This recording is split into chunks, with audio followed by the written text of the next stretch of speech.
Braves gens, bonsoir à toutes et toutes. À toutes et toutes, bien sûr.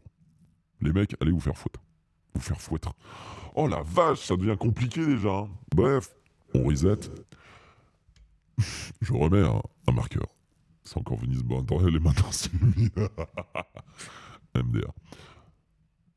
Bref. Braves gens, bonsoir à toutes et tous.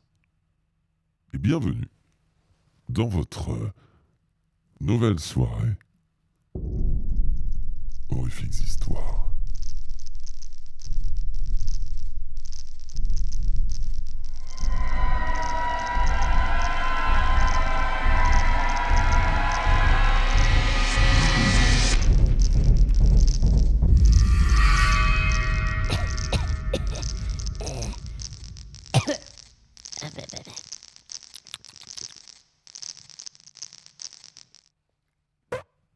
J'en ai eu rien à foutre de la fin de l'intro là, j'étais vraiment de goût quoi.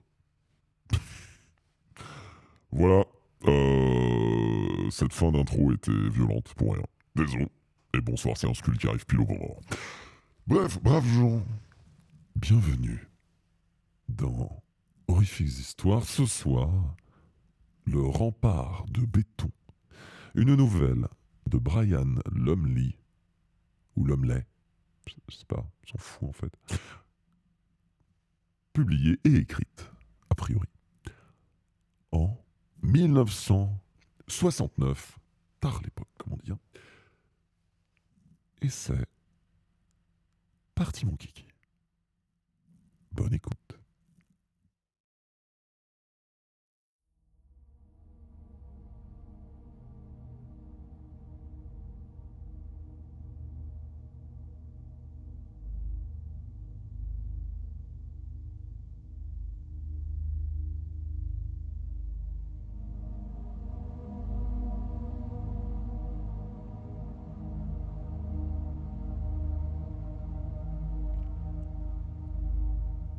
Partie 1.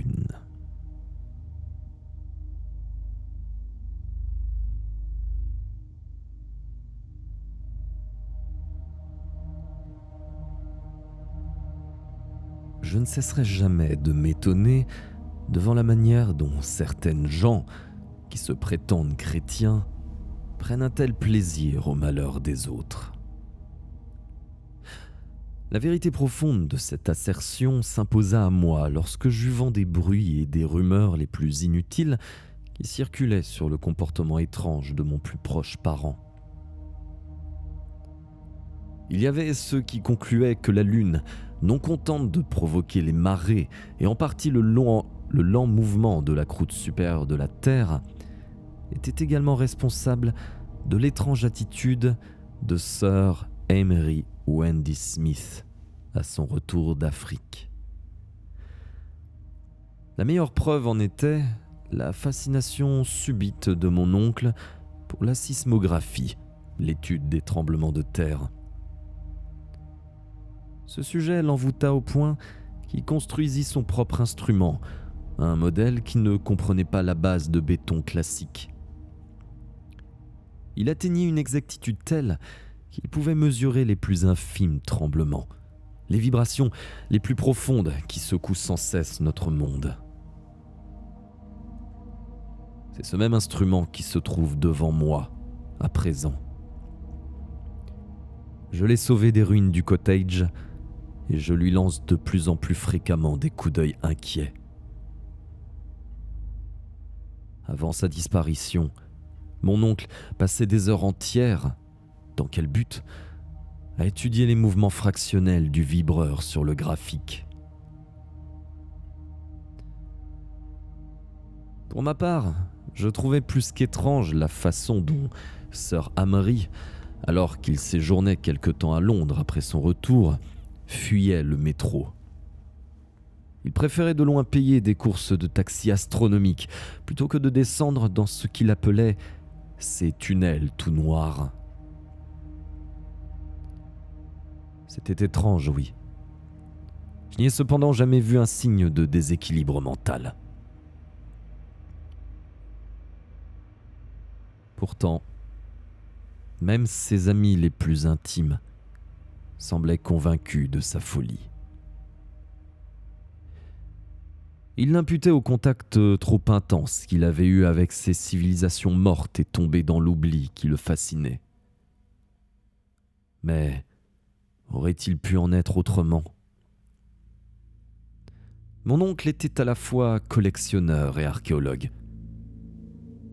Ses curieuses pérégrinations dans les pays lointains ne visaient certes pas les honneurs ou tout autre intérêt personnel. C'était plutôt par amour pour la vie qu'il les entreprenait. Car à chaque fois qu'il s'ensuivait une certaine gloire, ce qui arrivait souvent, il la mettait sur le compte d'un de ses collègues. Il l'enviait, ses soi-disant confrères. Ils auraient bien rivalisé avec lui, mais il ne possédait pas la prescience et la curiosité instinctive dont il était si singulièrement doué. Ou plutôt, non. Ce n'était pas un don, mais hélas, une malédiction. L'amertume que je nourris à leur égard est due à la façon dont ils l'ignorèrent après la terrible apogée de cette ultime et fatale expédition. Au cours des années précédentes, plusieurs d'entre eux s'étaient rendus célèbres grâce aux découvertes de mon oncle. Mais lors de cette dernière exploration, ces parasites n'avaient pas été de la partie. Il ne voulait plus les favoriser en leur offrant l'occasion de lui ravir une gloire fraîchement acquise. À mon avis, en affirmant qu'ils n'avaient plus tous ces esprits, ils y trouvaient en majeure partie le moyen d'assouvir leur rancœur et d'amoindrir son génie.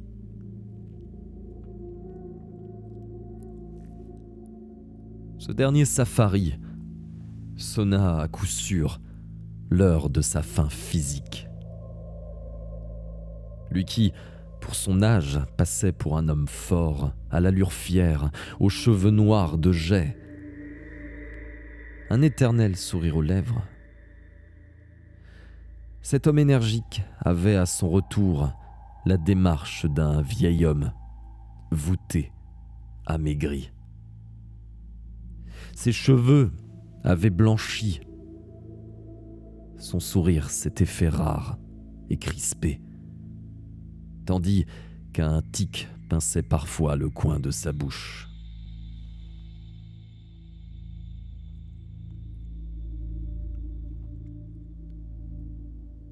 Et bonsoir, Ghibli. Avant que cette triste déchéance ne donne l'occasion à ses amis d'antan de le tourner en ridicule, avant ce fatal voyage, Sir Amaury avait déchiffré ou traduit, je suis profane en la matière, une poignée de tessons connus dans le monde archéologique sous le nom de fragments de Garn. Bien qu'il refusât toute conversation sérieuse au sujet de ces découvertes, je savais cependant que c'était ce qu'il venait de déchiffrer qu'il avait envoyé, voué au malheur, au cœur de l'Afrique. Il s'était aventuré avec un groupe d'amis personnels, tous d'une érudition comparable à la sienne, au centre du continent, à la recherche d'une cité légendaire. D'après Sir Amaury, cette cité avait existé plusieurs siècles avant l'âge des pyramides. D'après ses estimations, en effet, les ancêtres de l'homme n'étaient pas encore conçus, que déjà les gigantesques remparts de Garn dressaient leurs sculptures monolithiques dans la nuit des temps. Même en tenant compte de l'âge de ce lieu, s'il existait, les allégations de mon oncle ne pouvaient être repoussées. De nouveaux tests scientifiques sur les fragments de Garn avaient révélé leur âge pré-triasique et leur existence, sous une autre forme que de la poussière séculaire, était impossible à expliquer.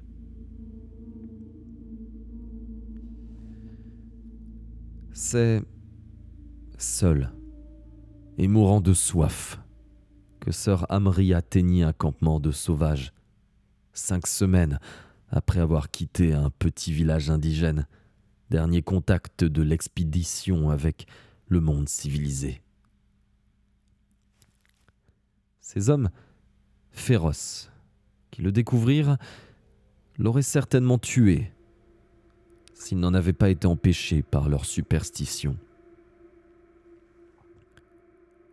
Ils furent arrêtés par son aspect étrange, ses cris incompréhensibles et surtout par le fait qu'il venait d'une zone considérée comme taboue par leur légende tribale. Ces êtres primitifs finirent par le soigner et lui rendre un semblant de santé. Ils le conduisirent ensuite dans une région plus civilisée, où il retrouva lentement des forces et la possibilité de poursuivre sa route vers le monde extérieur. Quant aux autres membres du voyage, on ne reçut jamais aucune nouvelle d'eux. Je suis d'ailleurs le seul à connaître cette histoire grâce aux lettres laissées par mon oncle. Mais j'y reviendrai plus tard.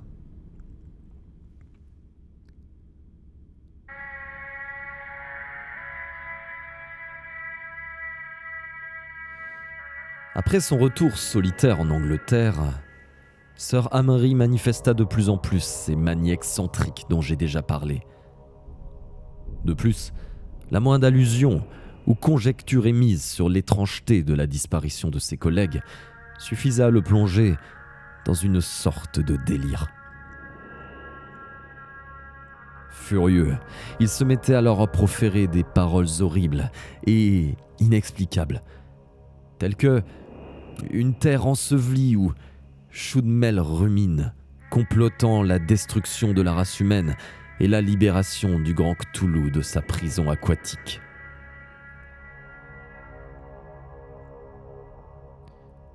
Lorsque les autorités lui demandèrent de donner une explication officielle à la disparition de ses compagnons, il répondit qu'ils étaient tous morts dans un tremblement de terre. Et bien que, dit-on, on lui eût demandé de détailler sa réponse, il n'y eut rien à ajouter. Incertain de la façon dont il pourrait réagir à mes questions sur son expédition, j'évitais le sujet. Toutefois, j'écoutais d'une oreille avide les rares occasions où il avait envie de parler sans y être invité. J'étais encore plus impatient que les autres de voir le mystère se lever sur cette affaire.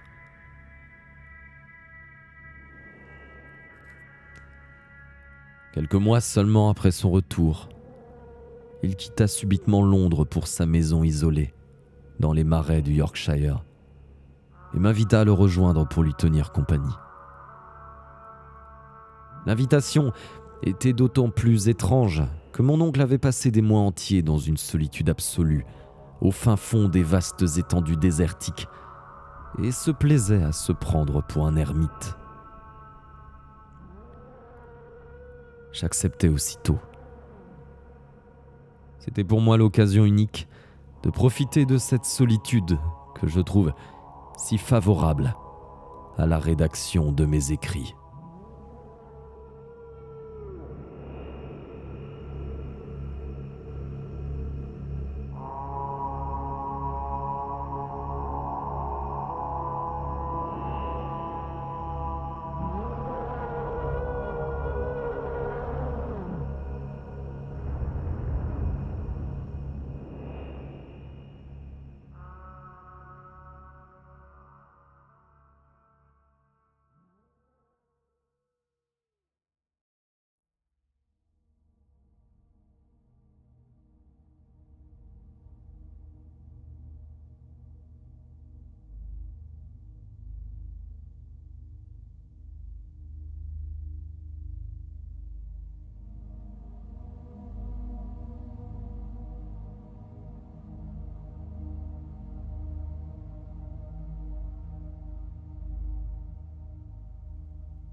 Bonsoir Coco.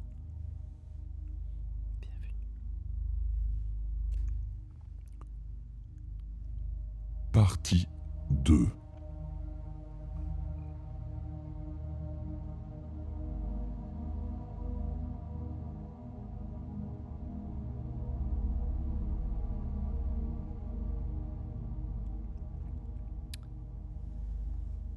Peu après mon arrivée, Sœur Amri me montra 2 sphères nacrées d'une beauté singulière.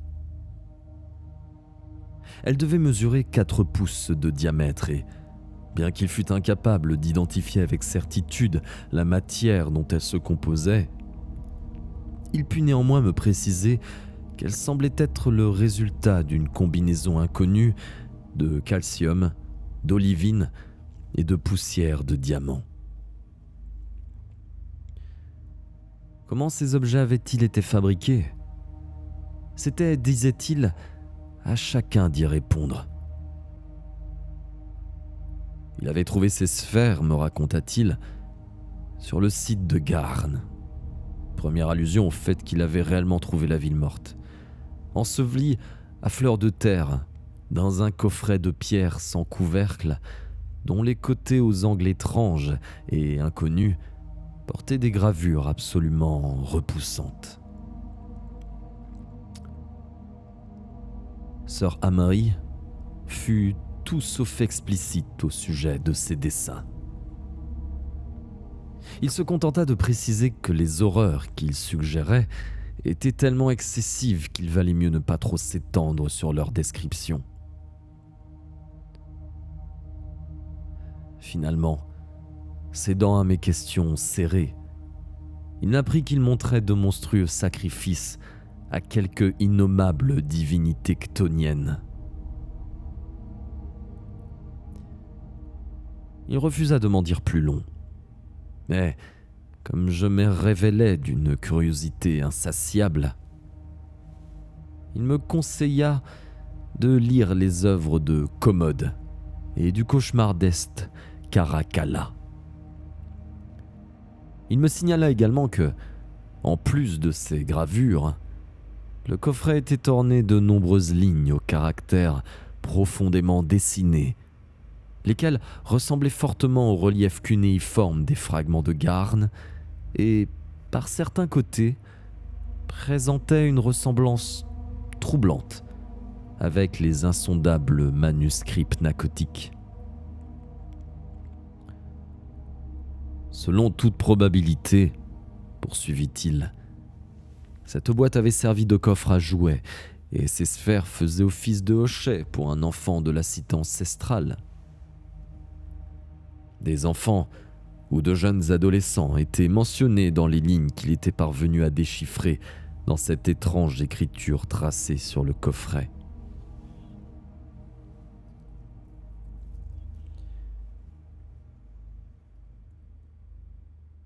À ce stade précis de son récit, je remarquai que les yeux de Sir Amri devenaient vitreux et sa voix hésitante, presque comme si quelque blocage psychique étrange affectait sa mémoire. Alors, sans transition, comme un homme en transe hypnotique, il se mit à marmonner d'étranges histoires. Shadolmel et Cthulhu, Yog-Sothoth et Yib-Tzitl, des dieux d'ailleurs, défiant toute description, qui se mêlaient à des endroits mythologiques aux noms tout aussi étranges. Sarnath et Hyperborea, R'hlley et Epiroth, ainsi que beaucoup d'autres.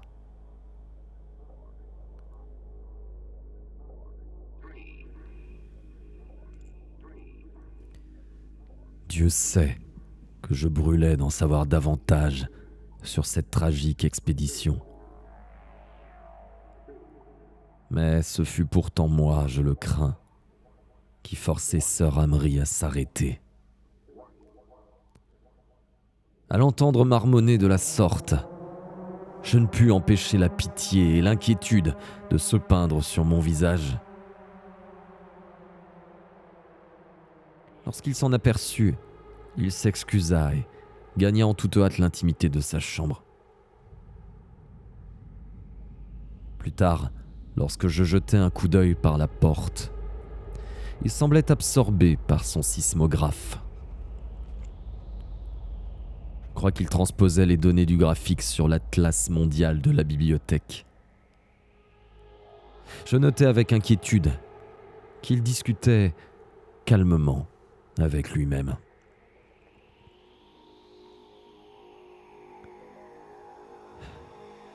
Du fait de sa personnalité et de l'intérêt profond qu'il portait aux questions ethniques, mon oncle avait toujours possédé, en plus de ses ouvrages d'archéologie et d'histoire, quelques notions sur les œuvres traitant des savoirs anciens et primitifs, ainsi que des religions équivoques. J'entends par là des travaux tels que le rameau d'or et le culte des sorcières de Miss Murray. Mais que dire à l'autre, bien sûr. Mais que dire alors de ces autres livres que je trouvais dans sa bibliothèque quelques jours à peine après mon arrivée? Ces rayons comprenaient au moins 9 livres, dont les allusions sont, à ma connaissance, si révoltantes que, pendant de longues années, des autorités de toute tendance les qualifièrent de divagations littéraires maudites, blasphématoires, répugnantes et ignobles. Parmi eux se trouvait Ktaat Aquadingen, écrit par un auteur inconnu. Note sur le Necronomicon de Fury.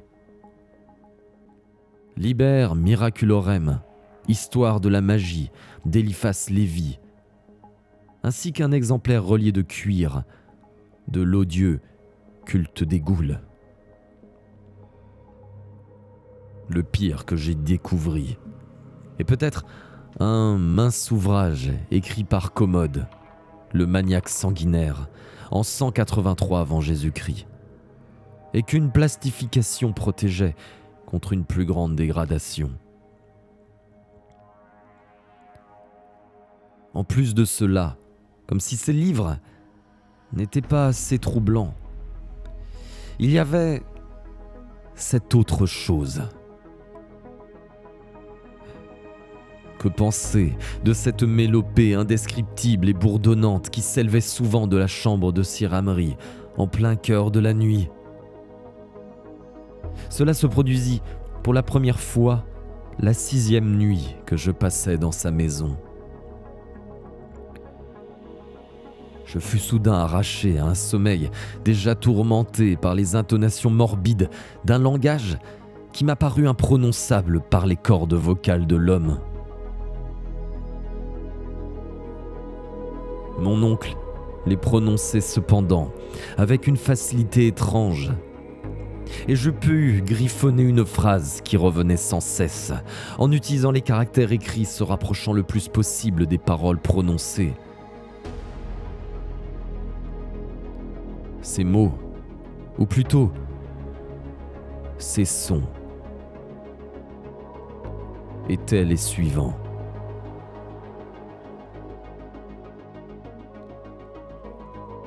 Sei even für beantragen. Ja, fragen schnell. Argan, Oeflor. Schuddelmel. Icanikas. Flor. Oegarn.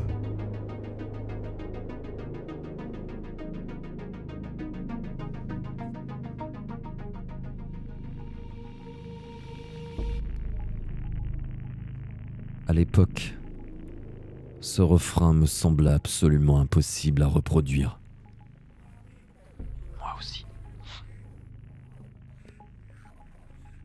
Depuis lors, cependant, j'ai constaté qu'au fil des jours, la prononciation de ces lignes devenait étrangement plus facile. Comme si, à l'approche de quelque obscène horreur, je devenais plus capable de m'exprimer dans les termes mêmes de cette horreur. Et bonsoir Lucie.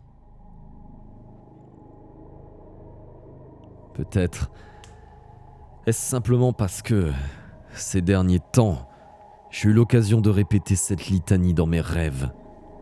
Et que, comme tout est beaucoup plus simple en rêve, cette facilité s'est transmise à mon état de veille. Mais cela n'explique nullement les trépidations, les mêmes inexplicables tremblements qui terrorisaient tellement mon oncle. Et ces chocs qui provoquent les vibrations constantes du sismographe et du style sont-ils simplement les témoins de quelques vastes cataclysmes souterrains à des milliers de miles de profondeur et à 5000 miles de distance? Ou sont-ils dus à quelque chose d'autre? Quelque chose de tellement inattendu et effroyable que mon cerveau se glace lorsque je suis tenté d'étudier le problème trop sérieusement.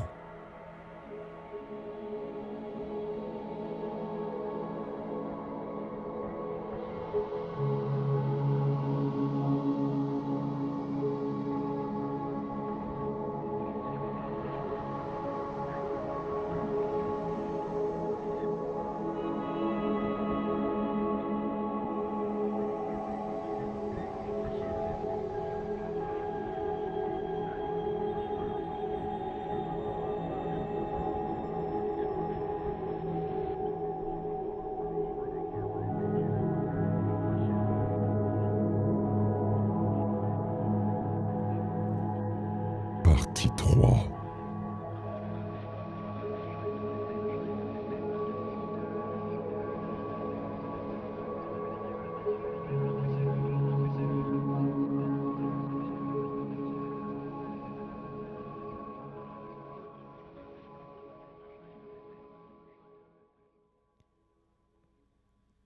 Puis vint un temps,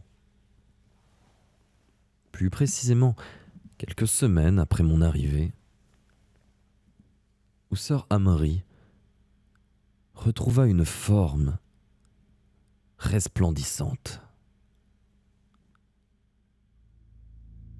Il marchait toujours voûté, c'est vrai, bien que ce défaut me parût moins prononcé et n'avait pas perdu ses soi-disant excentricités. Mais je retrouvais en lui l'homme d'avant par plus d'un détail. Son tic nerveux avait disparu et ses joues avaient retrouvé un peu de leurs anciennes couleurs. Cette amélioration avait, je le supposais du moins, un rapport certain avec ses interminables études sismographiques. J'avais en effet observé une relation indéniable entre les mesures relevées par l'instrument et la maladie de mon oncle. Mais comment les mouvements internes de la Terre pouvaient-ils déterminer l'état de ses nerfs? Là, je m'avouais vaincu. C'est après une incursion dans sa chambre, afin d'examiner de près cet instrument, qu'il m'en dit plus long sur la cité morte de Garn. Ce sujet, j'aurais dû à tout prix l'empêcher de l'aborder. Bonne nuit, Pongix, endors-toi bien. Et bonsoir, Lucifred. J'ai pas vu ce qu'il faisait avec son pain, lui.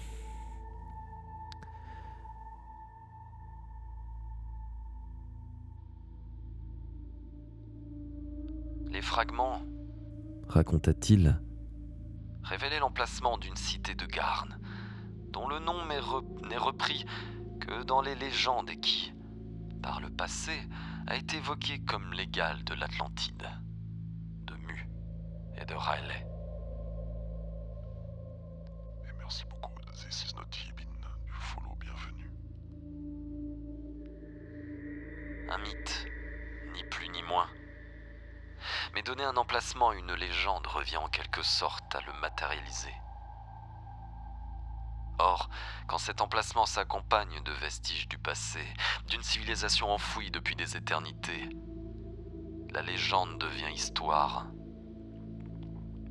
Tu serais surpris d'apprendre quelle proportion de l'histoire du monde s'est constituée de la sorte. J'avais l'espoir, une sorte de pressentiment que Garn avait réellement existé. En déchiffrant les fragments, je fus en mesure de prouver l'existence indiscutable de l'ancienne Garn. J'ai parcouru d'étranges lieux, Paul, et entendu des récits plus étranges encore. J'ai même vécu parmi une tribu africaine dont les sages déclaraient connaître les secrets de la cité perdue. Leurs sorciers me parlèrent d'un pays où le soleil ne brille jamais, où Shadowmel, caché en dessous d'un sol crevassé, complote la diffusion du mal et de la démence à travers le monde, tout en projetant la résurrection d'autres abominations, pire encore. Il se terre au fond de sa tanière, il attend le jour où les étoiles seront propices, et que ces hordes horribles seront en nombre suffisant afin de pouvoir envahir le monde entier de sa nature repoussante et organiser le retour d'êtres encore plus répugnants que lui. On m'a raconté que de fabuleuses créatures nées des étoiles habitaient la Terre des millions d'années avant l'apparition de l'homme, et qu'elles occupaient toujours des endroits obscurs. Lorsque notre ancêtre finit par s'y développer. Je te le dis, Paul, ils sont présents aujourd'hui encore, dans des endroits que personne ne soupçonnerait. On m'a parlé de sacrifices à Yog-Sothoth et Yib-Tzitl qui te glaceraient les veines, ainsi que des rites inquiétants pratiqués sous les cieux préhistoriques, avant même l'avènement de l'antique Égypte. Les ouvrages d'Albertus Magnus et de Grobert m'apparaissent inoffensifs après tous ces récits. Sade, lui-même, aurait défailli en les entendant.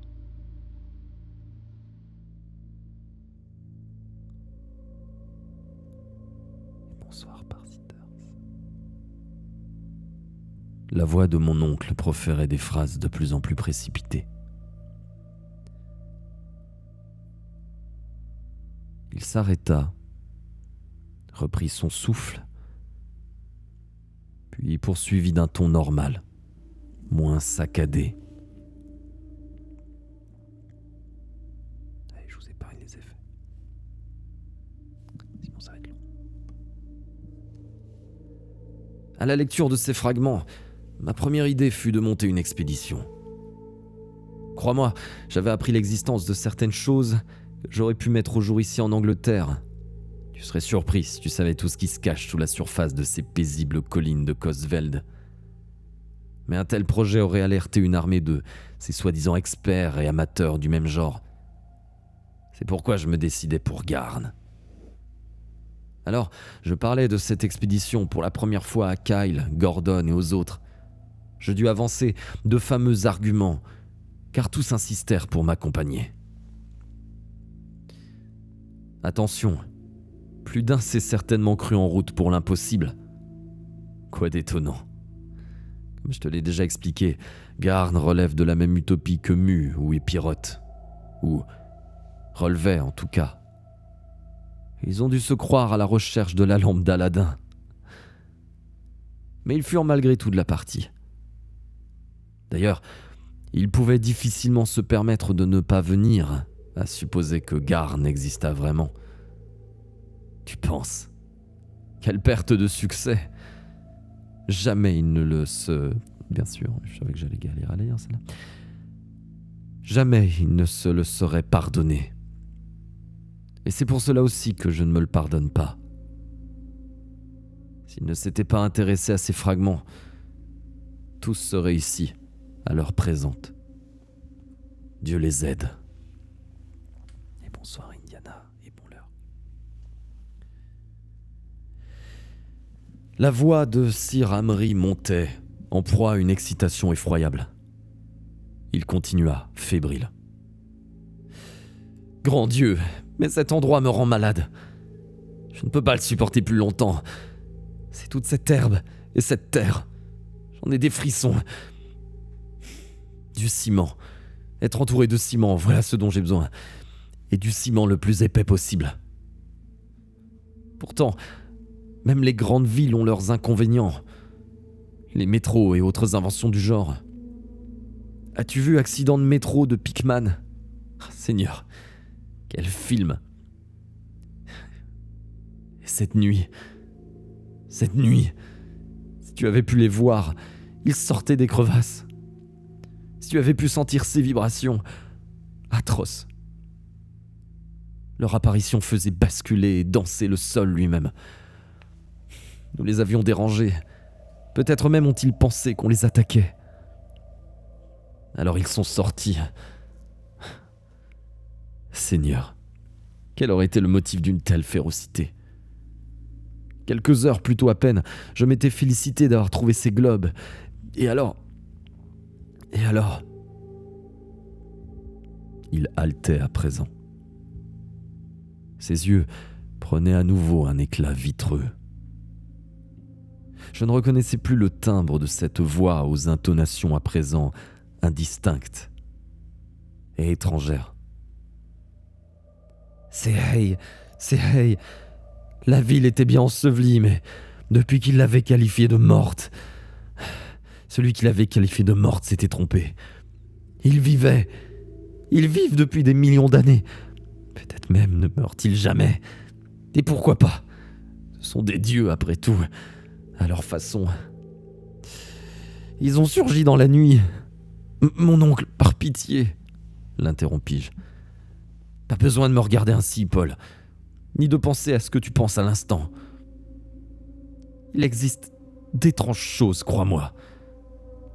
Wilmart, à Miskatonic, il pourrait en compter plus d'une, j'en suis sûr. Tu n'as pas lu ce qu'a écrit Johansen. Bon sang, lis le récit de Johansen. À Epfleur, Wilmart, vieux bavard, va. Que sait-il qu'il ne veut pas raconter ? Pourquoi tout ce mystère autour de ce qui a été découvert dans ces fameuses montagnes hallucinées, hein ? Et l'équipement de Peabody, qu'a-t-il permis d'extraire du sous-sol ? Dis-le-moi si tu le peux. C'est Hay. Garnica. Il criait à présent, les prunelles vitreuses, les mains s'exprimant avec frénésie. Il ne me voyait plus, il ne voyait plus rien. Il revivait en esprit les événements atroces qui, croyait-il, s'étaient réellement déroulés. Je lui saisis le bras pour le calmer, mais il le dégagea violemment. Il ne savait plus ce qu'il faisait. Elles ont surgi, ces choses caoutchouteuses. Adieu, Gordon. Cesse de hurler. Ces cris me font perdre la tête. Dieu merci, ce n'est qu'un rêve. Un cauchemar pareil à tous les autres ces derniers temps. C'est bien un rêve, non ? Adieu, Scott. Adieu, Kyle. Adieu, Leslie. Il fit brusquement volte-face, les yeux dilatés. Le sol se soulève et craque. Ils sont légion. Je perds pied. Non, je ne rêve pas. Juste ciel. Ce n'est pas un rêve. Non. Arrêtez, vous m'entendez ? La vase. Courir. Fuir ces voix. Ces voix. Fuir ces bruits de succion. Et ces mélopées. Puis, sans discontinuer, il entama lui-même une mélopée, et le son horrible qui s'éleva, ce son, qui n'était plus étouffé cette fois par l'épaisseur d'une solide porte, aurait fait défaillir tout auditeur plus craintif. Cela ressemblait à ce que j'avais entendu les nuits précédentes. Et ces mots qui semblaient presque comiques sur papier, à les entendre prononcés par la bouche de ma propre chair, de mon sang, et avec cette facilité si naturelle.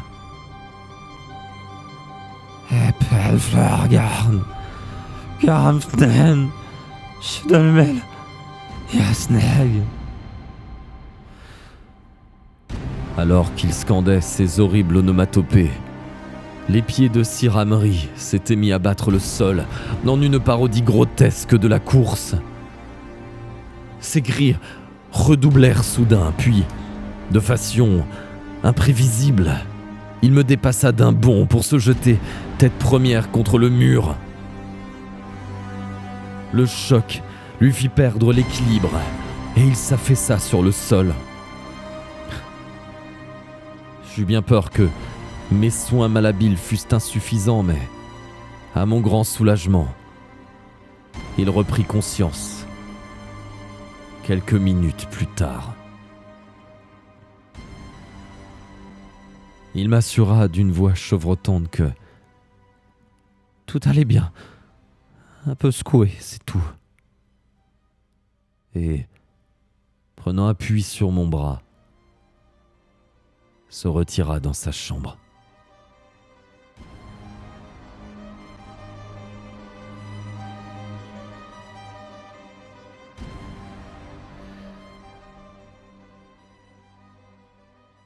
La nuit suivante, il me fut impossible de fermer l'œil. Aussi, je m'enroulai dans une couverture et m'assis devant la porte de la chambre de mon oncle, afin d'être sur place au cas où il serait dérangé dans mon sommeil. Il passa une nuit paisible cependant. Et le matin, je le retrouvai en bien meilleure forme. Il semblait avoir oublié l'affaire. Les docteurs modernes savent depuis longtemps que, dans certains cas mentaux, on peut obtenir la guérison du patient en lui faisant revivre les événements responsables de sa maladie. La crise de mon oncle avait peut-être eu le même effet. C'était du moins mon avis. Je m'étais en effet fait une nouvelle opinion sur son comportement bizarre. Je m'étais dit que ces cauchemars qui l'assaillaient sans cesse lui faisaient revivre sans doute cette nuit fatale, cette nuit de tremblement de terre, cette nuit où ses amis et collègues furent tués. Que son esprit soit temporairement un tant soit peu dérangé à son réveil à la découverte du carnage. Quoi de plus naturel? Et à supposer que ma théorie fût correcte, elle expliquait également ses obsessions sismiques.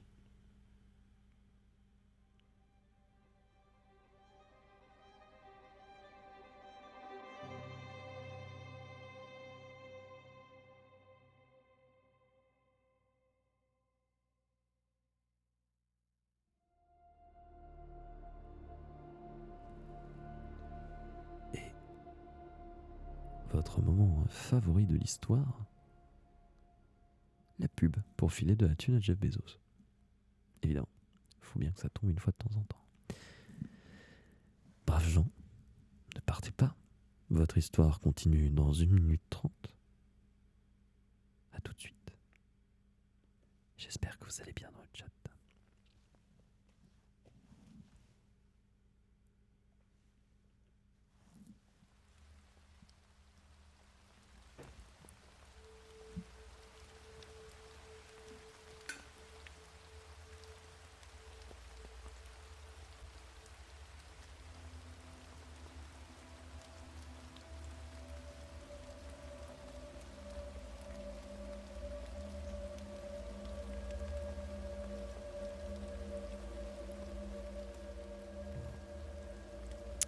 Désolé quand même parce que je sens que je galère plus que d'habitude, je sais pas trop pourquoi. La fatigue sûrement, mais j'espère que ce n'est pas désagréable pour autant pour vous.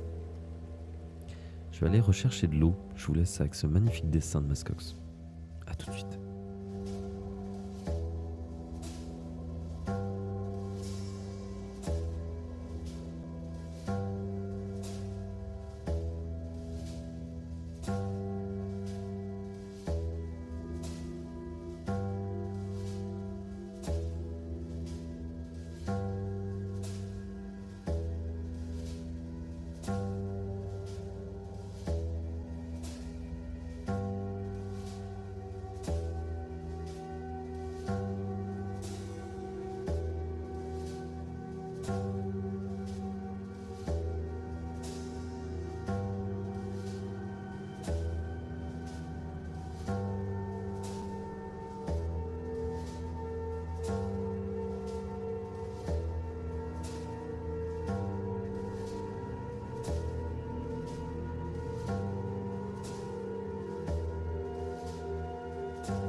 Nous allons reprendre. J'espère que vous passez une bonne soirée, que celles et ceux qui découvrent Epic Histoire ce soir sont satisfaits et satisfaits. Si vous avez besoin d'un résumé, n'hésitez pas. Bonne nuit Julien, merci beaucoup d'avoir été là. Et à très bientôt. Prochain live évidemment, mercredi 17h pour le live karaoké. Reprenons sur ces histoires sismiques. Les Gong. Et vous savez quoi, on va se remettre dans le mood. Oui, un résumé. J'ai pas dit que j'allais faire le résumé moi-même. On est à peu près à combien de pourcents de l'histoire? On est moitié. À peu près la moitié. Puisque de toute façon, il y a 2 heures de lecture et ça fait 1 heure de lecture là à peu près. T'en as combien de pourcents de ton œuvre, Loutrinat? Techniquement, l'histoire finit à 1h du matin. Alors, on a démarré avec un peu de retard, donc, et puis là, je vous parle, donc peut-être que ça sera du 1h15, mais voilà, ça donne une idée. Il reste une dizaine de pages. Ça ne vous avance à rien, en revanche, c'est comme info. Allez. Braves gens, on se remet dans le mood. C'est un vieux qui cherche des vers de terre. MDR. Courage, Lutrinator, courage. You can do it. Non mais de toute façon, c'est pas Sœur Amoripi, c'est clairement un croisement entre Sœur Mascox et Amoripi. C'est leur fils en fait. Je suis fatigué. Braves gens, c'est Tipar pour la suite de cette horrifique histoire. Je retape un bout de cookie au passage.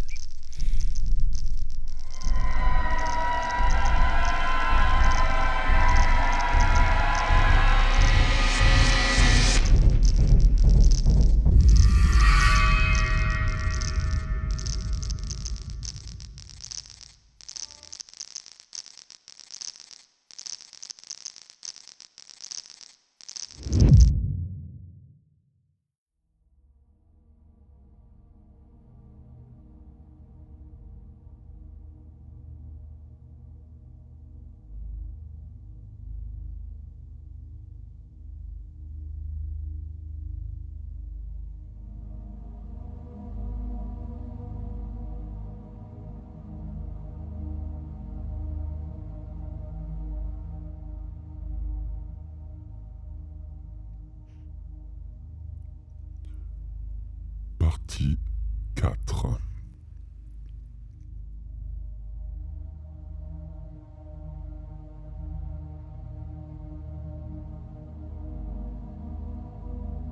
Une semaine plus tard, le délabrement de la santé de Sir Amory se manifesta à nouveau.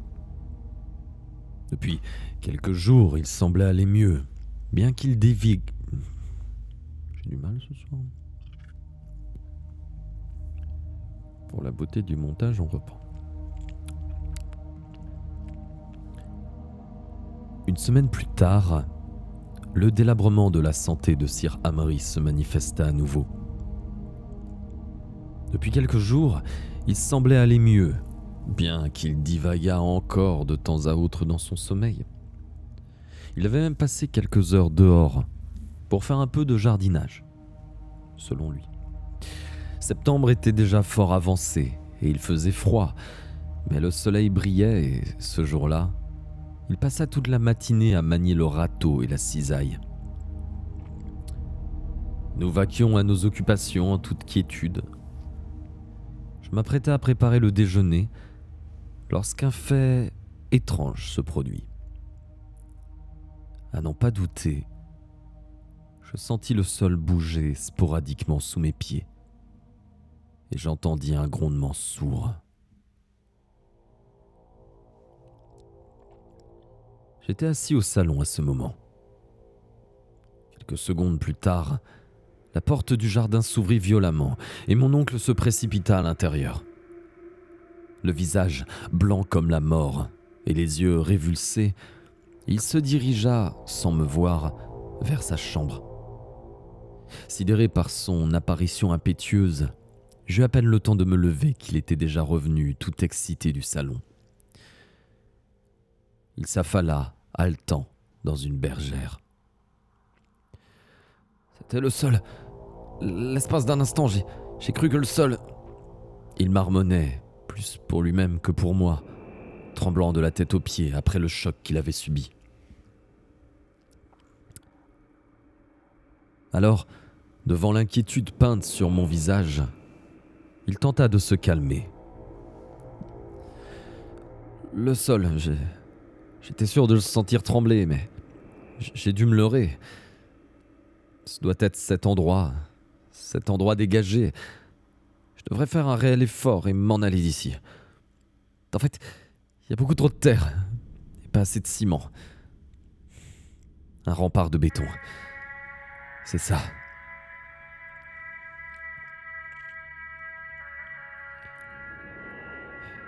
J'avais été à 2 doigts de lui avouer que, moi aussi, j'avais senti des vibrations. Mais voyant qu'il croyait s'être trompé, je choisis de me taire. Je n'avais pas du tout envie d'aggraver sans raison son déséquilibre. Cette nuit-là, une fois Sir Amory couché, je me dirigeais vers son bureau, cette pièce pour laquelle, bien qu'il ne l'eût jamais dit clairement, il avait un réel culte, avec l'intention de jeter un coup d'œil à son sismographe. Cependant, avant d'examiner l'appareil lui-même, je vis des notes éparpillées sur sa table de travail. Un seul regard me suffit pour constater que ces feuilles de papier ministre blanches étaient couvertes de notes fragmentaires de la lourde écriture de mon oncle.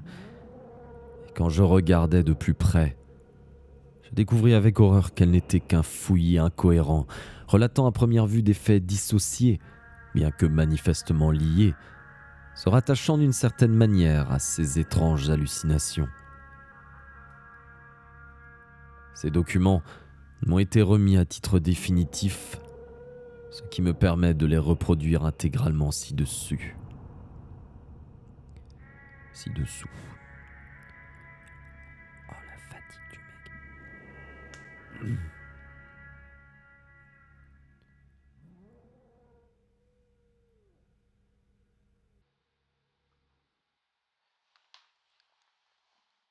Le mur d'Adrienne. Remblai calcaire. Gnaya des fragments. Point d'interrogation. Des secousses sismiques ont interrompu les fouilles. C'est pourquoi des blocs de basalte prêts à être fendus furent laissés sur le site. Sash, Mithras.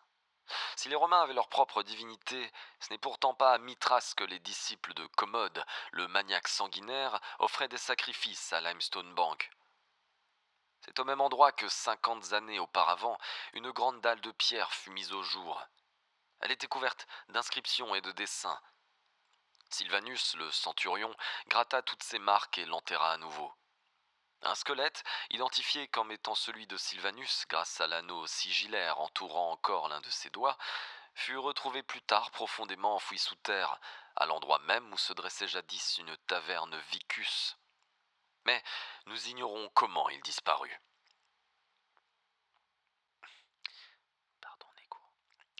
Les partisans de Commode ne semblaient pas très prudents non plus. Selon Caracalla, ils disparurent également en une nuit, lors d'un tremblement de terre. Avebury. Entre parenthèses. Abbey néolithique des fragments et des manuscrits pnacotiques. Point d'interrogation. Référence au livre de Stockley, un temple consacré aux druides anglais. Incroyable. Les druides en effet, mais Stockley y est presque, lorsqu'il parle du culte du serpent. Des larves, serait plus exact. Concile de Nantes, 9e siècle. Les membres du concile ignoraient ce qu'ils faisaient en déclarant que ces pierres qu'ils adorent parmi les ruines au fond des bois et sur lesquelles ils prêtent serment et sacrifient leurs offrandes, que ces pierres soient arrachées à leur fondation et enfouies ensuite là où leurs dévots fanatiques ne pourront jamais plus les retrouver. J'ai lu ce paragraphe tant et tant de fois que chaque mot s'est imprimé dans ma mémoire. Dieu seul sait ce qu'il advint des pauvres diables qui essayèrent d'exécuter les ordres du concile. Destruction de larges pierres. Au cours des 8e et 9e siècles, l'Église tenta également le déplacement de certaines pierres d'Avebury en raison des... J'ai dit de la merde. On recommence. Je ne sais plus lire. Ce soir, c'est calamiteux. Mais je vous aime quand même, j'espère que vous m'aimez quand même un peu. Bref. Destruction de larges pierres. Au cours des 13e et 14e siècles, l'Église tenta également le déplacement de certaines pierres d'Avebury en raison des superstitions locales qui poussaient les gens du pays à participer à un culte païen et à pratiquer la sorcellerie. En fait, plus d'une de ces pierres fut détruite par le feu et l'aspersion à cause des figures qui les recouvraient. Incident 1920-1925. Pourquoi de tels efforts pour enterrer une des grandes pierres ? Une secousse sismique fit glisser la pierre, emprisonnant ainsi un ouvrier. Il semble qu'aucun effort ne fut tenté pour le libérer. Cet accident se produisit entre un chien... Putain, je suis con. C'est le live de la galère. Entre un chien et un loup, bien sûr, connard. Bien sûr. C'est terrible. Je dis de la dumps, mais un truc. Donc... Cet accident se produisit entre chien et loup, et 2 autres hommes moururent de frayeur.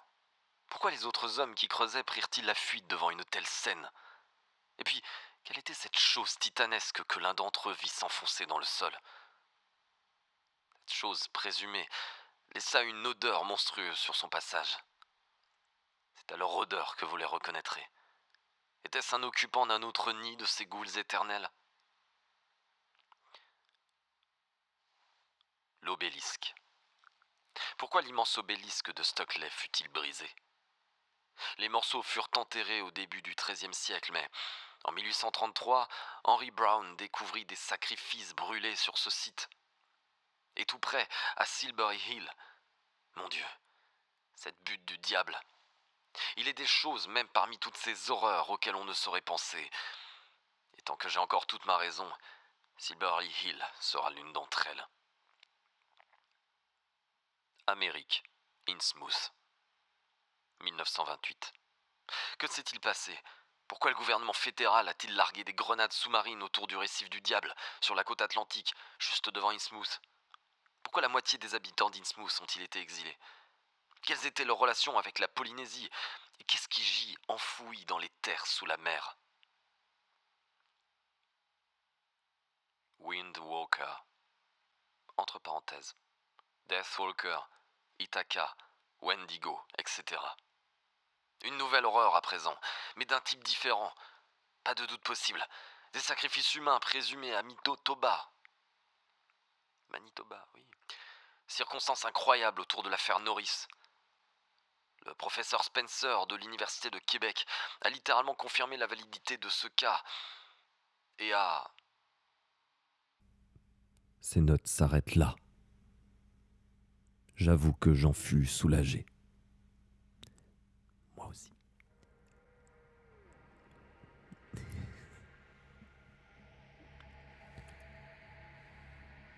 Une petite pause pour saluer comme il se doit ce raid. Bonsoir, Nero. Et merci pour ton raid. Allez hop au boulot. Yes, ça va. Bonsoir, évidemment, ma chère Nero. Merci pour ton raid parti tout seul. Bonsoir, Lex Nasha. Bonsoir à toutes et tous, bienvenue dans cette soirée horrifique histoire où le compteur galère. Mais voilà, oui, titre, Nero, totalement titre. Bienvenue dans cette histoire que je vais évidemment du coup vous résumer. Mais tout d'abord, enchanté, vous êtes sur une chaîne sur laquelle tous les dimanches à 22h vous avez Horrifique Histoire, un format dans lequel je vous lis des nouvelles horrifiques pendant que des artistes ici présents actuellement, ce cher Mascox, qui est là 90% du temps, eh bien, illustre la nouvelle. Vous pouvez observer son art en direct dans le coin supérieur de votre écran ou actuellement en plein écran. Mais aussi tous les mercredis à 17h, des live karaoké et plein d'autres petites dingues. N'hésitez pas à follow et à faire plaisir. Bientôt les 1800 followers. T'es génial. Trop bien. Je suis éclaté. Waouh.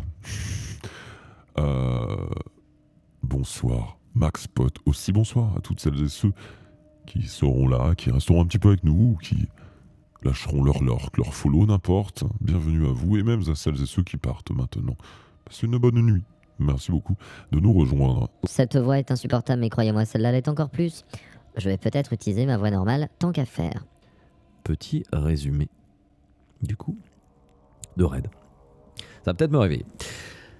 Nous sommes dans la nouvelle Le rempart de béton de Brian Lumley. Ce jeune homme, à en croire ses écrits, eh bien, nous conte l'histoire de son oncle, un archéologue féru de choses quelque peu occultes, et qui est parti dans un désert africain chercher une cité que l'on ne pensait existant que dans des légendes, mais qui là existait eh bien, pour de vrai. Dans cette cité, il s'accapara deux orbes faits d'ivoire, de poudre de diamant et d'olivine. Voilà, vous êtes très content de le savoir, je ne sais même pas ce que c'est non plus. Hein, voilà. Et malheureusement, eh bien, ses compères et lui furent attaqués par un tremblement de terre. On n'en sait pas tellement plus que les délires fiévreux de l'oncle. Merci beaucoup Lex Nasha pour le follow, ça fait plaisir. Et tous ses compagnons eh bien, décédèrent dans cette aventure. En revenant à Londres et en invitant son neveu du coup à habiter avec lui, l'oncle s'est fabriqué un sismographe qui n'a de cesse de surveiller. Et le moindre tremblement de son cottage le met dans une peur panique. Vous avez dans le dessin de Mascox quelques indices sur ce qu'il se passe potentiellement. On parle de créatures chtoniennes. Si vous ne savez pas ce que c'est, ce n'est pas grave, vous allez le découvrir très très vite dans l'histoire. Bref, je dirais juste que ça a l'air assez gluant. Et basiquement, voilà, on vient de lire des notes de l'oncle parce que, eh bien, le neveu vient de s'infiltrer dans son bureau pour regarder le sismographe. Ah oui, parce qu'ils viennent de ressentir un séisme, mais l'oncle semble venir de se dire que non, c'était qu'une impression, et donc le neveu n'a pas osé lui dire que non, lui aussi il l'a senti, parce qu'il voulait pas qu'il reparte en délire, mais du coup, le neveu sait qu'il y a eu effectivement un nouveau séisme sous leurs pattes, un nouveau tremblement de terre plutôt, pas non plus exagérons, et donc il fouille le bureau et le sismographe, et surtout il vient de lire plein de notes qui prouvent que l'oncle fait plein de recherches sur des événements et des êtres étranges dans le passé, et dans un passé pas si lointain parfois. De rien pour le résumer. Pour celles et ceux qui nous abandonnent là, je vous souhaite une très bonne nuit.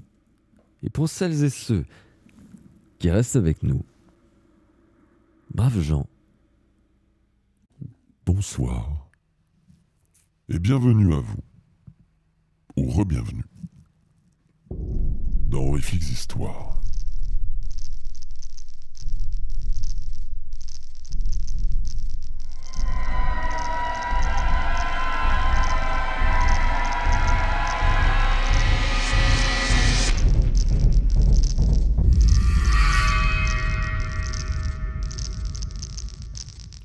Évidemment, encore merci énormément ma chère Nero.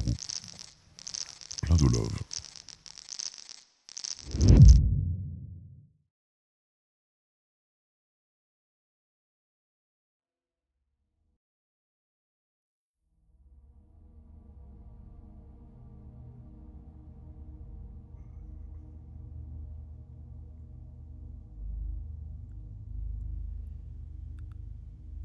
ces notes s'arrêtent là. J'avoue que j'en fus soulagé. Mon oncle semblait dans un état peu satisfaisant. Il perdait quelque peu la raison. Il n'était pas exclu, bien sûr, qu'il eût écrit ces lignes avant ce semblant de progrès, auquel cas sa situation n'était pas nécessairement aussi lamentable qu'elle le paraissait.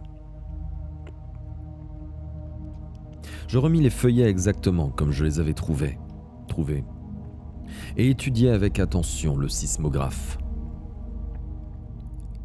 La ligne tracée par le stylet était droite et régulière.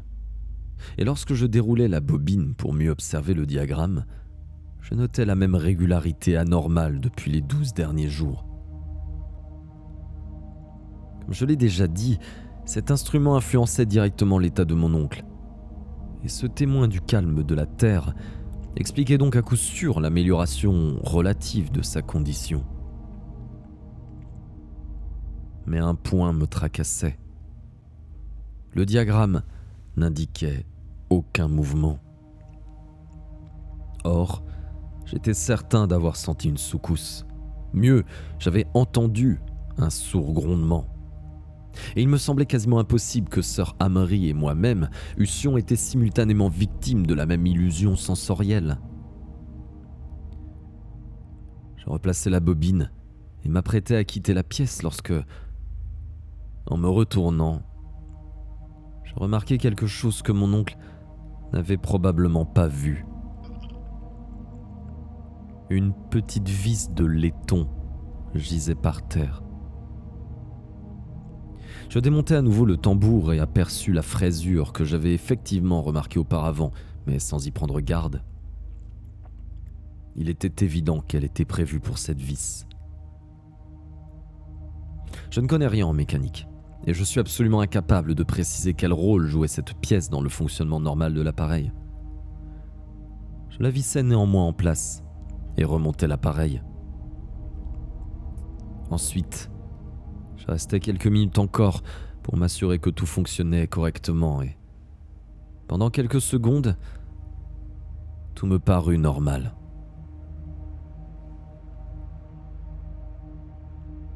Mes oreilles m'avertirent les premières d'un changement. Avant, la machine émettait un ronronnement.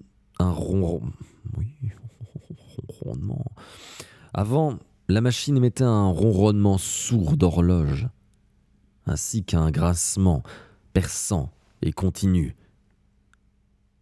Alors que le ronronnement se poursuivit, Le grincement fut bien vite remplacé par un grattement saccadé qui attira mon regard fasciné sur le stylet. Cette petite vis faisait, bien sûr, toute la différence du monde. Pas étonnant que le choc que nous avions ressenti lors de ce fameux après-midi et qui avait également inquiété mon oncle n'ait pas été enregistré. L'instrument était tout à fait déréglé, mais à présent il fonctionnait. Je pouvais lire clairement que toutes les 2 ou 3 minutes, le sol était secoué par des tremblements qui, bien qu'ils ne fussent pas assez violents pour être ressentis comme tels, n'en étaient pas moins suffisamment forts pour faire zigzaguer le stylet sur toute la surface du cylindre en mouvement. Et merci beaucoup à Maury pour le résumé, que je n'avais absolument pas vu, que c'est une annonce, et que je vois pas les annonces sur mon retour. Mais merci beaucoup. Lorsque je me décidai à aller dormir, je me sentais bien plus secoué encore que le sol. Mais je ne parvenais cependant pas à préciser avec certitude la cause de ma nervosité. Pourquoi tant d'appréhension devant ma découverte ? Oui, j'étais conscient de l'effet probablement déplaisant qu'aurait sur mon oncle cet appareil en ordre de marche. Je savais que cela risquait même de provoquer une nouvelle crise. Mais était-ce là la cause réelle de mon inquiétude ? J'avais beau réfléchir, il n'y avait aucune raison pour qu'une région précise du pays reçoive plus que son quota habituel de vibrations sismiques. En fin de compte, j'en conclus que ce sismographe était soit tout à fait déréglé, soit trop sensible, et allais me coucher en m'assurant que ce violent choc n'avait aucun rapport avec l'état nerveux de mon oncle. Avant de m'endormir cependant, je remarquai que l'air lui-même semblait chargé d'une étrange tension. La brise légère qui avait emporté les dernières feuilles au cours de la journée était tombée, faisant place à un calme absolu et toute la nuit, je m'imaginais dans un demi-sommeil que le sol tremblait sous mon lit.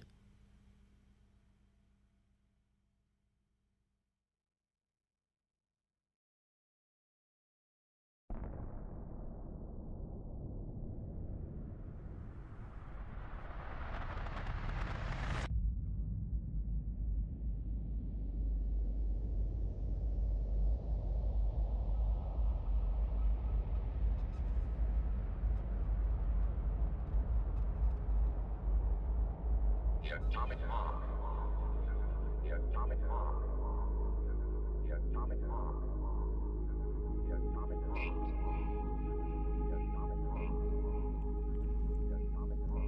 7, Partie 5. 6, 5,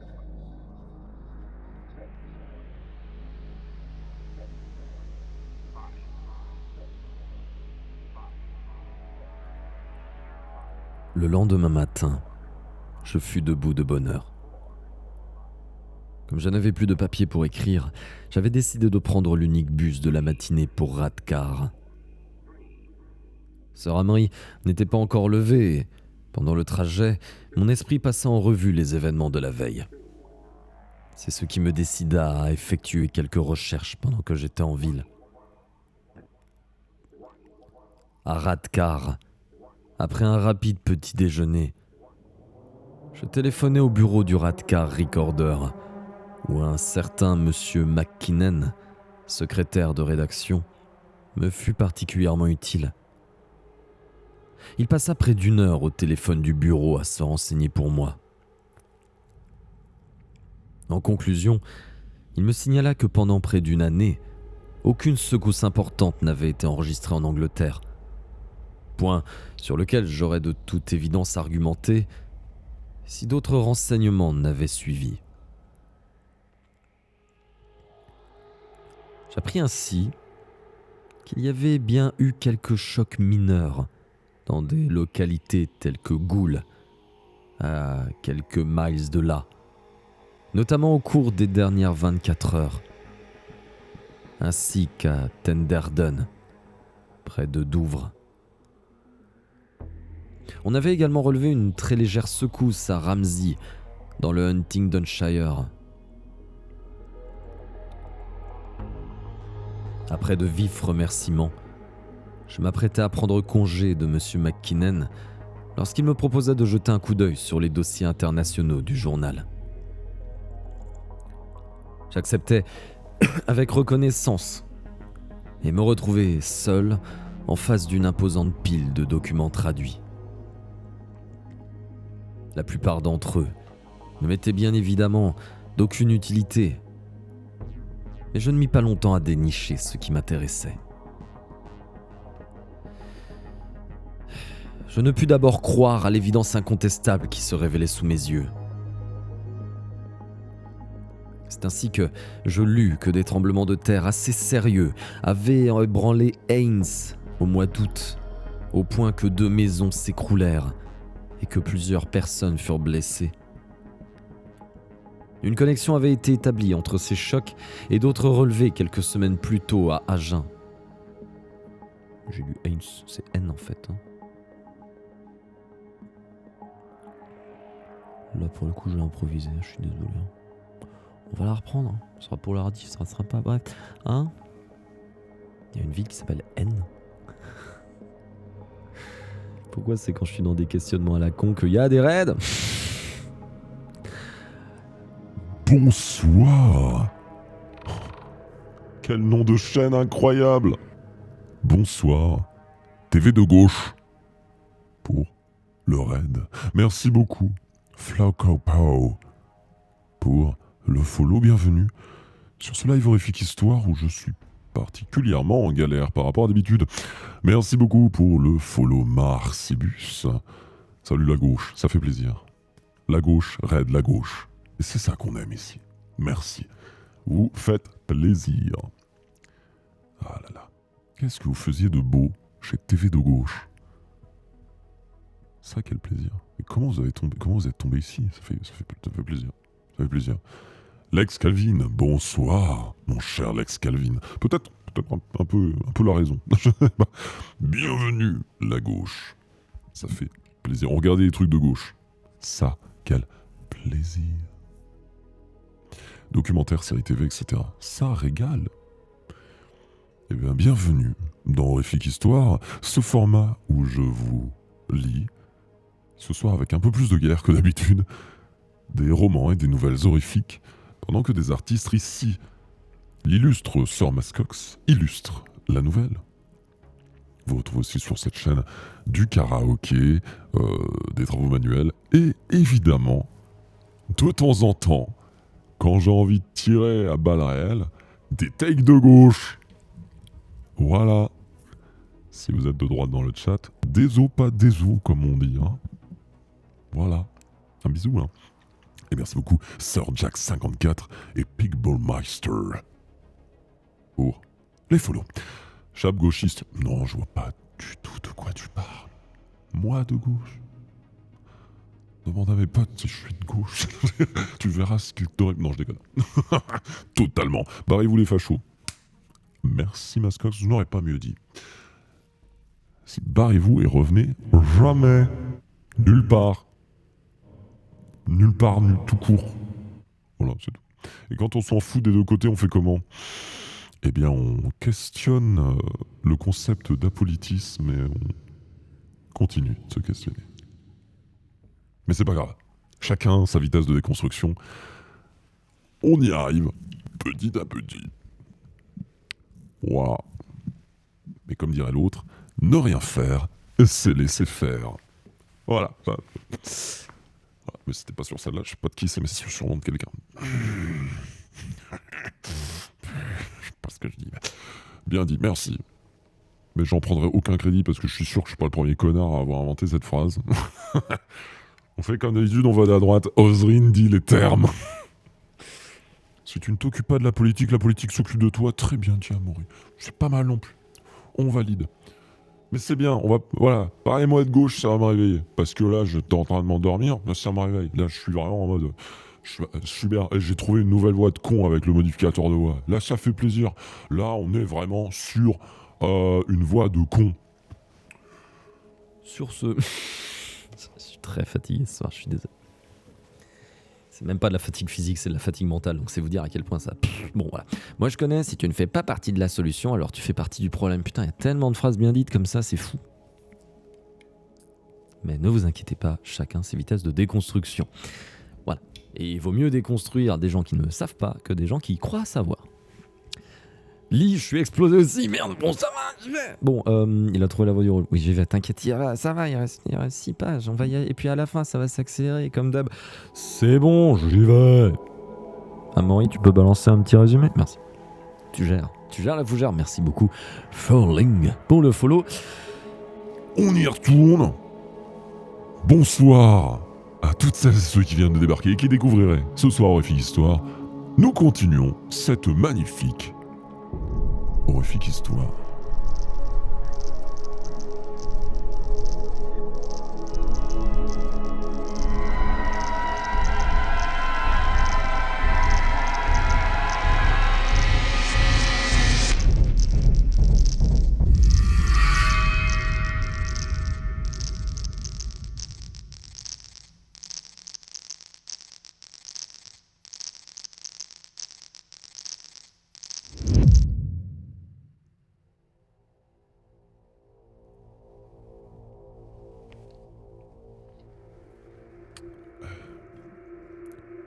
Reprenons.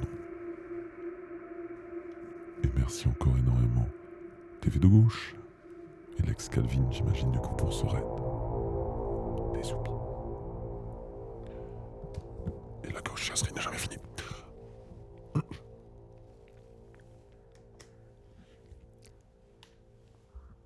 C'est ainsi que je lus que des tremblements de terre assez sérieux avaient ébranlé N au mois d'août, au point que 2 maisons s'écroulèrent et que plusieurs personnes furent blessées. Une connexion avait été établie entre ces chocs et d'autres relevés quelques semaines plus tôt à Agen. Comme à N, il semblait causé par un tassement du sol, plutôt que par une réelle secousse. Des chocs semblables avaient été également observés début juillet à Calahorra, Chinchon et Ronda, en Espagne. La trace en était aussi droite que le parcours d'une flèche et traversait, ou plutôt passait en dessous, traversait le détroit de Gibraltar en direction de Xoën, dans le Maroc espagnol, où une rue entière de maisons s'était effondrée. Plus loin cependant, j'en avais suffisamment appris. Je n'osais poursuivre mon enquête plus à fond. Je refusais de savoir, même de loin, où se situait la cité morte de Garn. J'en avais vu assez pour oublier le but premier de mes courses. Que mon livre attende. Il y avait plus important à faire. L'étape suivante fut la bibliothèque municipale, où je m'emparais de l'Atlas mondial de Nickel John pour l'ouvrir à la grande carte pliante des îles britanniques. Mes connaissances sommaires de la géographie des contes anglais me permirent cependant d'observer un fil conducteur entre les régions écartées où s'étaient manifestés ces séismes mineurs. Je ne m'étais pas trompé.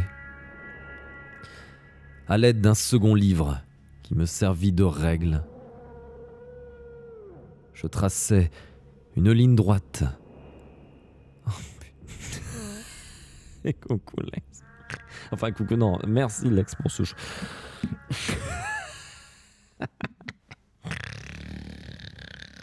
Désolé Mascox, le dodo c'est pas pour les miennes. Bordel, je vais me coucher. Merci beaucoup Sia pour le rêve.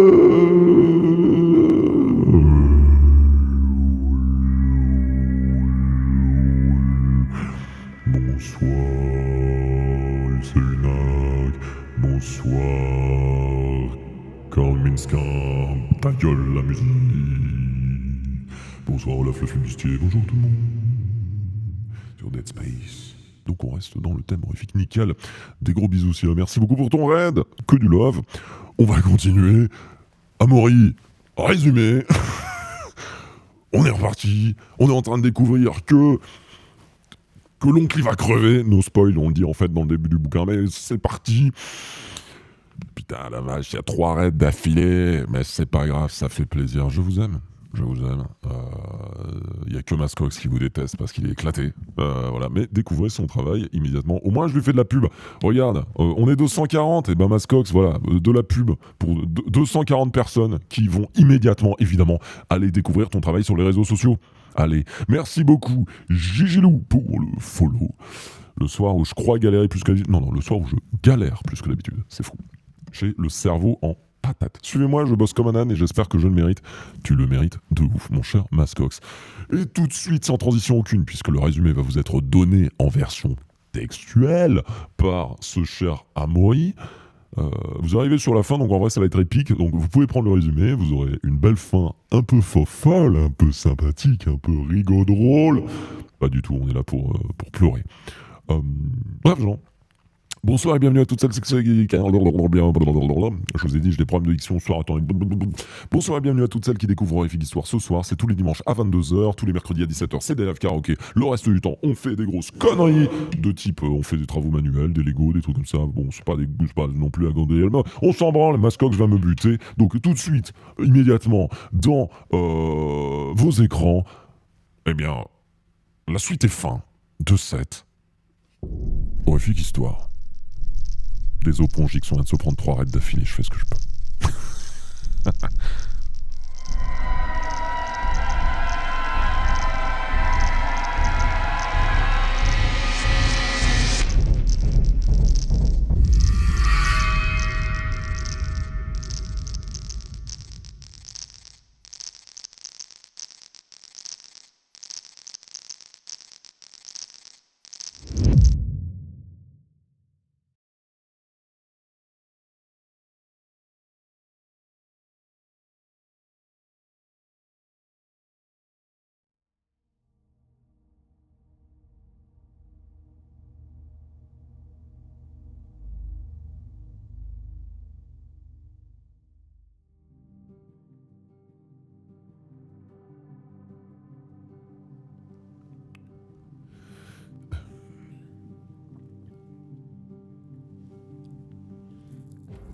À l'aide, tout court.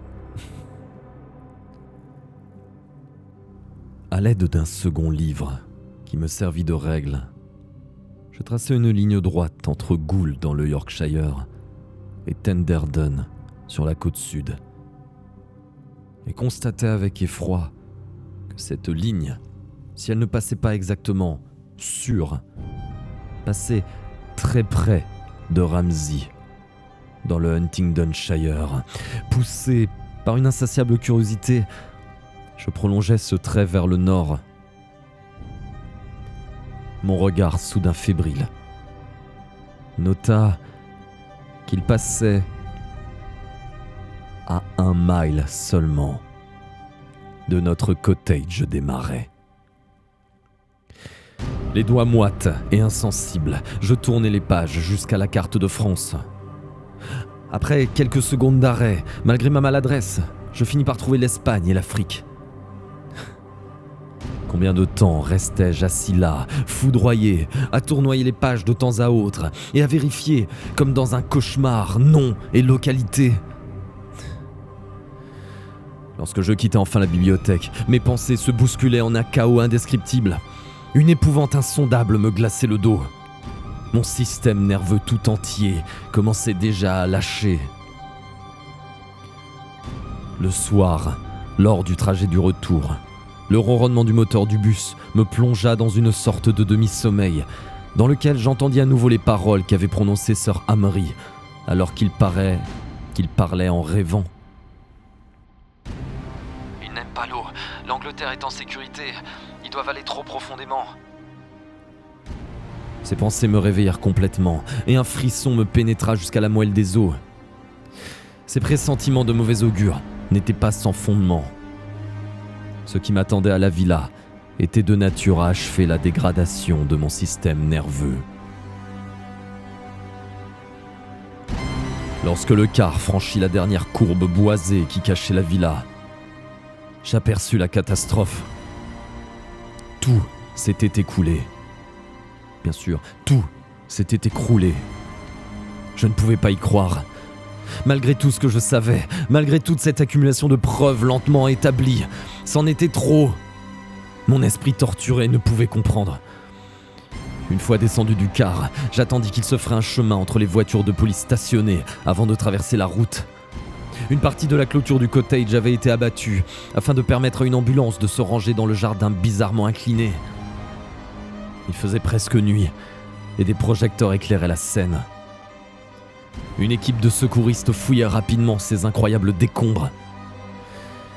Je restais planté là, pantois, lorsqu'un policier s'approcha. Quand je lui eus décliné mon identité, il me raconta ce qui s'était passé. Un automobiliste qui passait avait assisté à l'effondrement du cottage et les secousses qui l'accompagnaient avaient été ressenties jusque dans les environs de Marsk. La maison s'était écroulée comme un château de cartes. 2 minutes plus tard, la police et une ambulance étaient sur les lieux. Les travaux de secours avaient immédiatement débuté.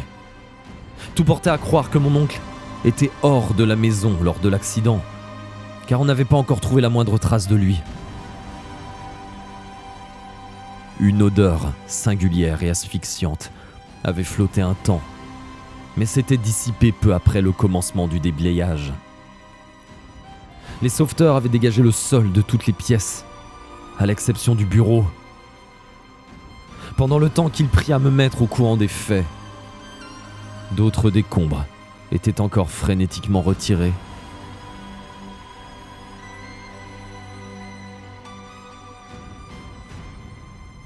Tout à coup, les chœurs des voix excitées se tuent. Je vis le groupe de travailleurs regarder intensivement quelque chose à leurs pieds. Mon cœur bondit.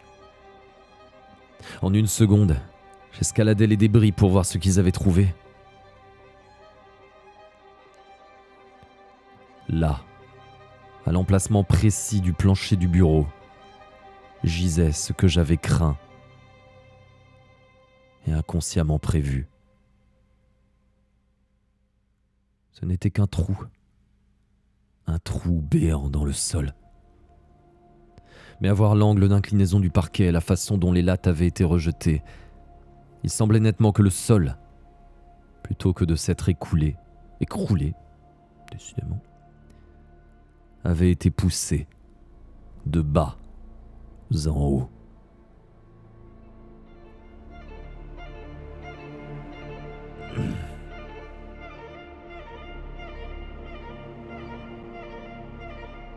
Partie 6. Et dernière partie.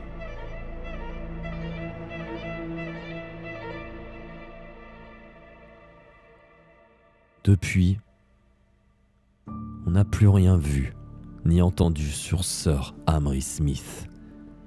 Et bien qu'il soit porté disparu, je sais qu'il est mort. Il s'en est allé vers d'autres mondes fantastiques, et mon seul vœu est que son âme erre de notre côté du seuil. Oui, par notre ignorance, nous avons commis une grande injustice envers Sir Amory, moi et tous les autres qui le prenaient pour un fou. Toutes ces manies étranges, je comprends chacune d'elles à présent. Mais cette compréhension me fut dure et me coûtera cher. Non, il n'était pas fou. Il mit au point toutes ces choses pour se préserver, bien que ces nombreuses précautions n'eussent finalement servi à rien. Elles n'étaient pas dictées par la folie, mais au contraire, par la crainte d'un mal innommable. Mais le pire doit encore venir. Je devrais affronter une fin semblable. Je le sais parce que, peu importe ce que je fais, les secousses me hantent. Ou est-ce seulement une divagation de mon esprit ? Non. Je ne suis pas déséquilibré. Mes nerfs sont fichus, mais mon esprit est intact. J'en sais trop. Ils m'ont rendu visite en songe, tout comme ils ont probablement rendu visite à mon oncle. Et ce qu'ils ont lu dans mon esprit les a avertis du danger qu'ils couraient. Ils ne peuvent pas me laisser approfondir mes recherches, car une interférence de ce genre risquerait un jour de révéler leur existence aux yeux des hommes, avant qu'ils ne soient prêts.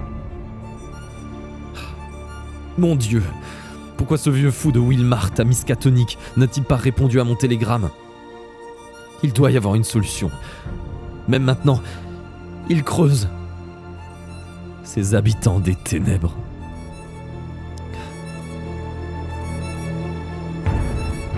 Mais non, à quoi bon ? Il faut que je me ressaisisse. Finissons-en avec ce récit. Je n'ai pas eu le temps de révéler aux autorités la vérité, mais même alors, je sais quelle aurait été leur réaction. Il y a quelque chose qui cloche chez les Windy Smith, aurait-il dit. Mais ces pages se chargeront de raconter l'histoire à ma place et serviront également d'avertissement pour les autres. Peut-être les gens seront-ils intrigués en voyant combien ma mort s'identifie à celle de Sir Amri. Peut-être les hommes, guidés par ce manuscrit, rechercheront-ils l'ancienne folie de la Terre pour la détruire avant qu'elle ne les détruise. Quelques jours après l'accident de la villa, je me suis installé dans cette maison, à la périphérie de Marsk, dans le cas où mon oncle, bien que je n'y crois pas, réapparaîtrait.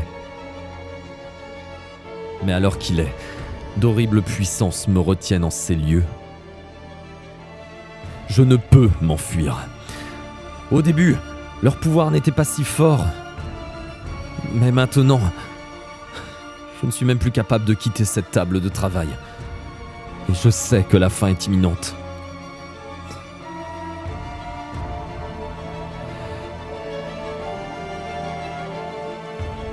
Je suis cloué à ce fauteuil, enraciné comme une plante. Et il ne me reste plus qu'à taper à la machine. Mais il faut... Les mouvements du sol sont beaucoup plus forts à présent. Ce vibreur diabolique est infernal. Il saute comme un fou sur le papier. 2 jours seulement après mon arrivée dans cette maison, la police m'a remis une enveloppe toute souillée de terre. On l'avait trouvée dans les ruines du cottage près du bord de ce curieux cratère. Elle m'était adressée.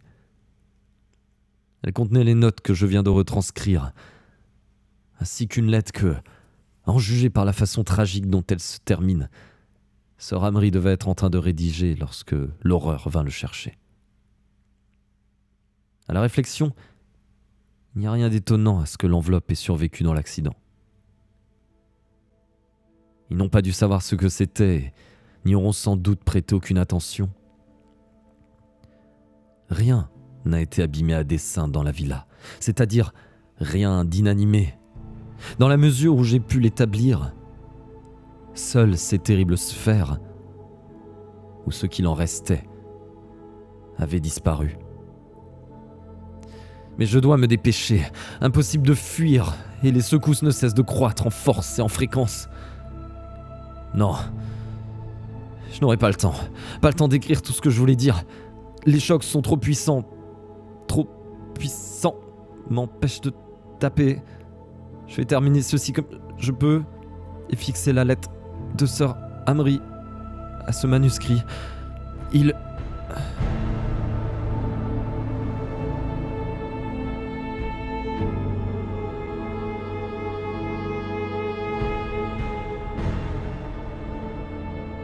Cher Paul, si jamais cette lettre te parvient, je te demande de poser certains actes pour la sécurité et la santé du monde. Il est absolument indispensable que l'on explore et s'occupe de ces choses, bien que je sois incapable de te dire comment. Ma première intention était d'oublier les événements de Gaharn, afin de préserver mon équilibre mental. J'ai eu tort de vouloir les taire. En cet instant précis, des hommes creusent dans des lieux étranges et bannis. Qui sait ce qu'ils vont mettre au jour ? Il faut absolument que ces horreurs soient dévoilées, extirpées, mais pas par des amateurs. Ce travail doit être effectué par des hommes prêts au pire. dire. Des hommes Prêts à une horreur répugnante et cosmique. Des hommes armés. Peut-être des lance-flammes feraient-ils l'affaire. Une connaissance scientifique de la stratégie serait de la plus haute nécessité. On mettrait au point des appareils capables de repérer l'ennemi. J'entends des instruments sismologiques spécialisés. Si j'en avais le temps, je préparerais un dossier détaillé et explicite. Mais il me sembla que cette lettre devra suffire à guider les chasseurs d'horreur de demain. Vois-tu, je sais avec certitude à présent qu'ils me cherchent. C'est la fin. Il est trop tard. Moi aussi au début, j'ai cru comme tant d'autres que je perdais la raison. Je refusais de croire au spectacle que j'avais vu se dérouler sous mes yeux. L'admettre revenait à admettre la folie. Mais rien à faire, c'est bien vrai. Cela s'est passé. Et se passera à nouveau. Dieu sait ce qui s'est passé avec le sismographe, mais ce fichu appareil m'a laissé tomber de la pire manière. Oh, ils auraient pu m'avoir, mais j'aurais au moins eu le temps de préparer un avertissement détaillé. Pense-y, Paul, je te le demande. Pense à ce qui est arrivé au cottage. Je peux t'en parler comme si c'était déjà arrivé. Parce que je sais que cela doit arriver. Cela va arriver. C'est Shuttlemel. Il vient pour ses sphères, Paul. Paul, examine la manière dont je suis mort, car si tu lis ces lignes, c'est que je suis mort ou disparu. Ce qui est pareil. Lis les annexes de cette lettre très attentivement, je t'en supplie. Je ne dispose pas d'assez de temps pour être plus explicite. Mais ces anciennes notes devraient t'aider. Si tu pousses tes recherches, ne fût-ce qu'un peu, ce que je crois, tu ne manqueras pas de découvrir bientôt une horreur fantastique dont, je le répète, le monde entier doit être averti. Le sol tremble pour de bon à présent, mais comme je sais que ma fin approche, je reste ferme au cœur de l'épouvante. De là à affirmer que mon calme actuel durera, je pense que j'aurai tout à fait perdu l'esprit lorsqu'ils viendront me chercher. Je vois déjà la scène. Le sol se fend, éclate pour les laisser passer. Tiens, rien que d'y penser, mes sens se révoltent. Il y a une odeur repoussante. De la vase, une mélopée, des contorsions gigantesques et alors...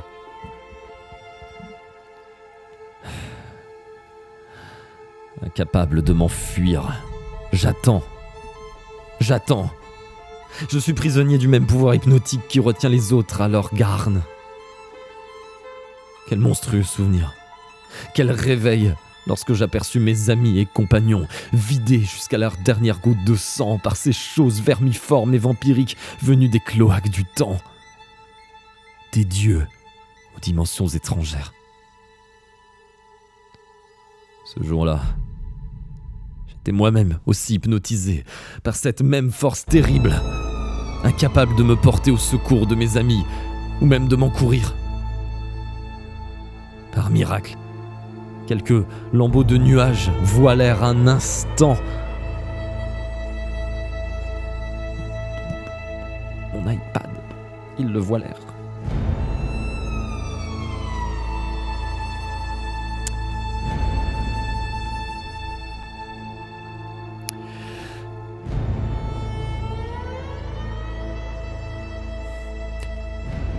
Par miracle, quelques lambeaux de nuages voilèrent un instant la lune et l'effet hypnotique fut rompu.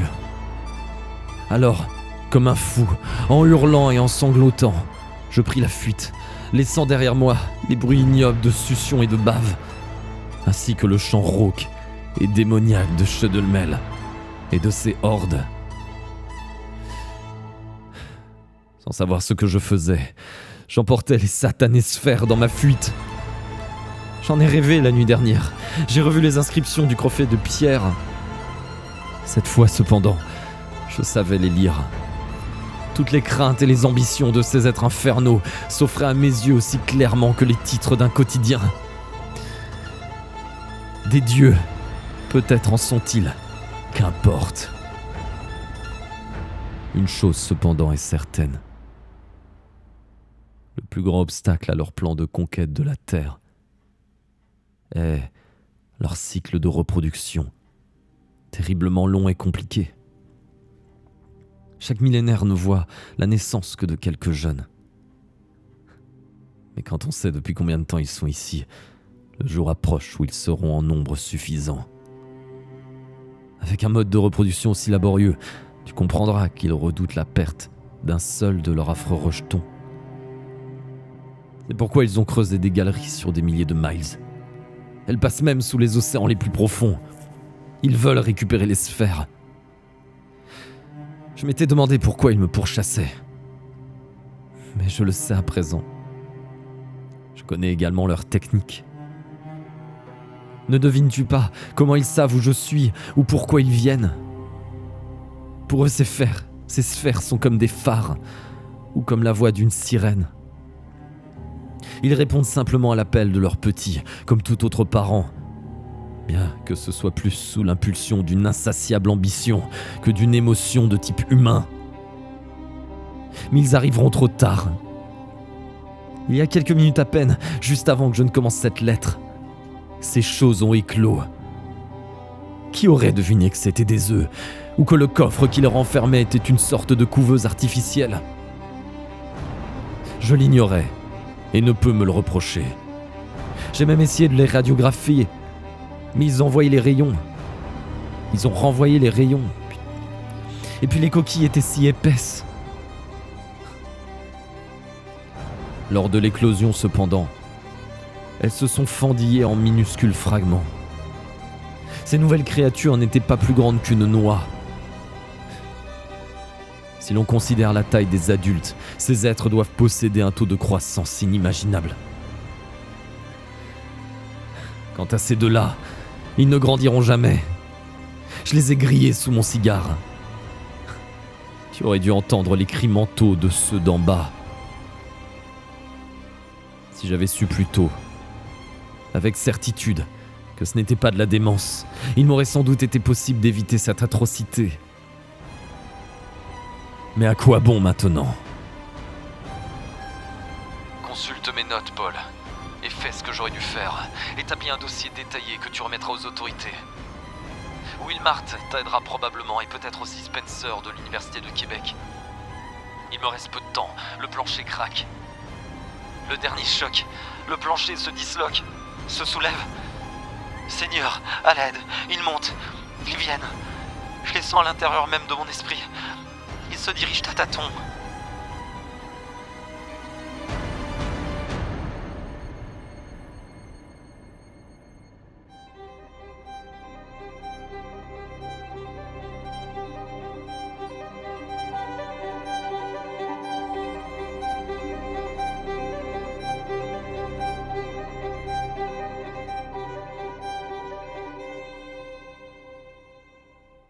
Monsieur, je vous écris au sujet du manuscrit découvert dans les décombres du numéro 17 d'Anduit Street à Marsk, dans le Yorkshire. La maison s'est écroulée suite à de violentes secousses du sol en septembre dernier.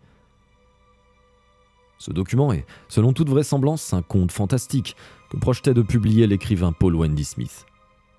Il est d'ailleurs plus que probable que la prétendue disparition de Sir Amri Wendy Smith, ainsi que celle de son neveu, vise uniquement à assurer le succès commercial de cette nouvelle.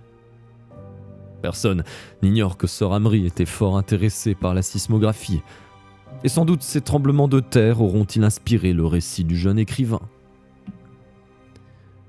L'enquête suit son cours.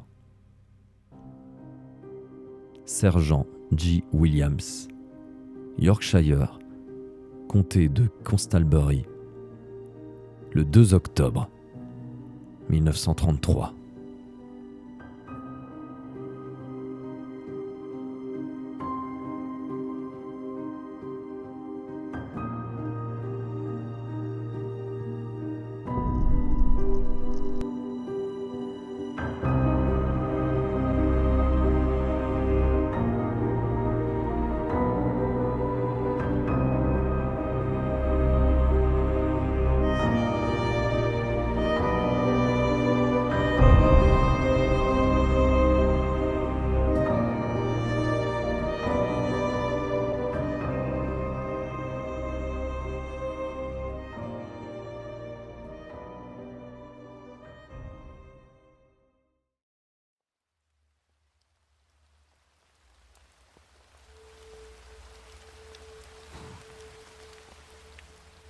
c'est une fin d'histoire, une fin du streamer, une fin du dessinateur, je pense.